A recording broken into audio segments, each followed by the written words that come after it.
Peter, my father, resisted conventions that don't have a reason. Science and art were his love, things with a purposeful goal. Industry, making things, doing research to enhance understanding. These were his passions, his heart, all for the world to make sense. Even if sanctioned by hundreds of years of conventional wisdom, habits dictated by rules didn't appeal to his mind. Rather than follow what everyone did in the past and continues, right to the time of his death, Peter had other ideas, richly augmented by reason and always supported by humour. Clean the obscurities up, shed what's resistant to light, drop the beliefs that depend on an arbitrary, spurious mystery, bravely discard and eschew everything based on mere faith. Not that he felt some suspicion for content that lacks explanations. Music, for instance, is great, even though never explained. Music and art have a mystery, sure, but it's only their agency, never their purpose or end. Music makes pleasure, and how? Doesn't require explanations. The countless synapses that thrive there speak to the rational mind, even when reason gets lost. Peter was happy to visit irrational schemes in religion, language and systems of thought, none of which matched a design plotted by reason, but complex and cumbersome social agreements. Resting from science at night, Peter had studied them all.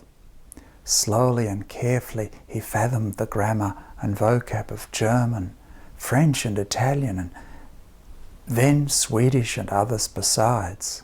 All are irrational, based on conventions that can't be defended. Still they deserve our respect. That's how we say what we think. Language is full of the stupidest rules and more stupid exceptions. English is just as absurd. All are amusing and mad. Everything crazy for Peter seemed richer when studied with science. Peter was brilliant himself, painting and drawing with ease, able to whistle a symphony, reading the poets and subtle philosophers, stylish at tennis and spin bowling in cricket as well. Games of that nature are also irrational, short of a purpose other than scoring a point, pointlessly gained in the end. Reason, he reasoned, has limits, and sometimes the fun can outreach it. Fun has a point in the end. Reason can hardly complain.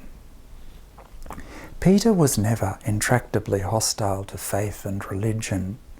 Those who believed it, he thought, shouldn't be sneered at or scorned. Peter, an atheist, studied religion with patience and scholarship. History, so he believed, needs the advice of the past. Faith was a part of it. How can you study the past without knowing all the beliefs of an age? Otherwise nothing makes sense. But when it comes to himself in the present, religion is impotent, only a customary code, empty of critical thought. Secular customs repelled him as well when they fought against reason. Funerals, leaving aside those that are run by a priest, don't have a basis in reason. There isn't a reason to gather after the person has died, not for the person who's dead. People declare it's for saying a final goodbye, but it isn't. Those who are called to are dead.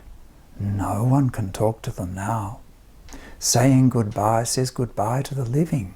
The dead cannot hear you. Why the delusion, the prop, falsely proposing that ears rise from the slithery coffin to hear the belated encomium? Why not accept that the dead die and are totally deaf? Spare yourselves coming along for this morbid and dour salutation. Nothing is gained but an act, spluttered in stubborn denial. Likewise the grey ceremonial gestures, the hearse and the theatre. Whom do they speak to? Not me. Only the crowd who is there. Death is the end of existence, and therefore the rational funeral isn't a final farewell, more a rehearsal of grief. Whom does it profit to say your goodbyes to the tenebrous vacuum? Let me be reasonably dead, let me be utterly gone. Sure, the confessions of sadness are touching. To feel broken-hearted casts a legitimate shade over the love that has lived. Sorrow is natural. Why do you want it paraded and socialized? Publish your paeans of grief? Broadcast the balefully sad? But I stray from the noble contention and now make assumptions. Maybe the people who cry favour the ritual the least. Deep in the substance and weave of conventions is simple tradition. Doing what's always been done, solemnly carrying on. Doing your duty to honour the person who made contributions. Sacrifice time with a life lived for the good of us all. No one escapes this lugubrious discourse of glum obligations. Now at the funeral pay heavy respects to the dead. Rather than love, it's a ritual of feeling compelled and inadequate. Muster your family, pay, chant and communally cry. Funerals thus are the final revenge of the dead on the living. Now that I'm gone, you are all punished with pointlessness here. Share the absurdity, suffer the same existential inanity, bracketing life that for me gloomily ends in this death. Actually, even that discourse is over-poetic. A reason cannot be found and the point doesn't make sense. It's a rite, promising false immortality. Here we remember, pay tribute, so that a life that's cut short doesn't leave nothing behind. Maybe benignly the purpose is simply to honour the loved one. Here is the tally, the list, outlining all that I did. Vaguely my life can live on because people are reverently gathered over this wreck of my corpse, taking a moment to think back on the worthiest deeds and achievements that stand for a lifetime. Terminal echoes of things done that deserve not to die. How can a life be so much understated? The things most deserving aren't that you climbed up a hill, nor that you published a book. These are the trappings, not glories. What made me productive was happiness. Lucky alignments of gifts, matching whatever obtains. Good opportunities, fortunate moments where something on offer stood for the taking and I took it like anyone else. What can be claimed for a dignified life are its moments of closeness, insight, affection and all fond sympathetic ideas.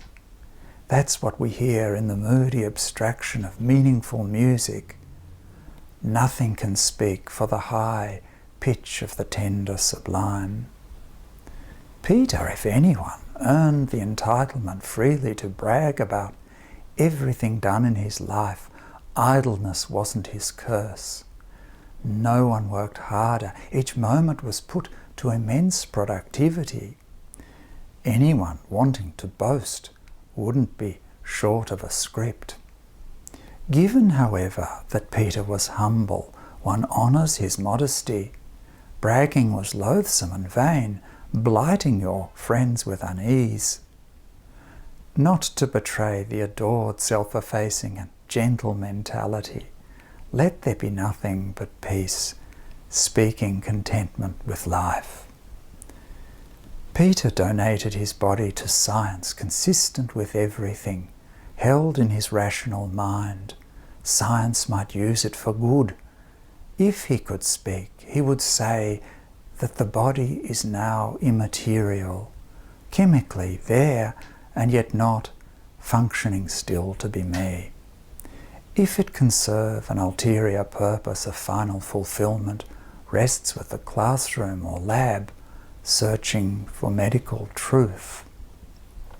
That was a life with a perfect integrity right to its ending. Let him remain what he was, human and mortally wise.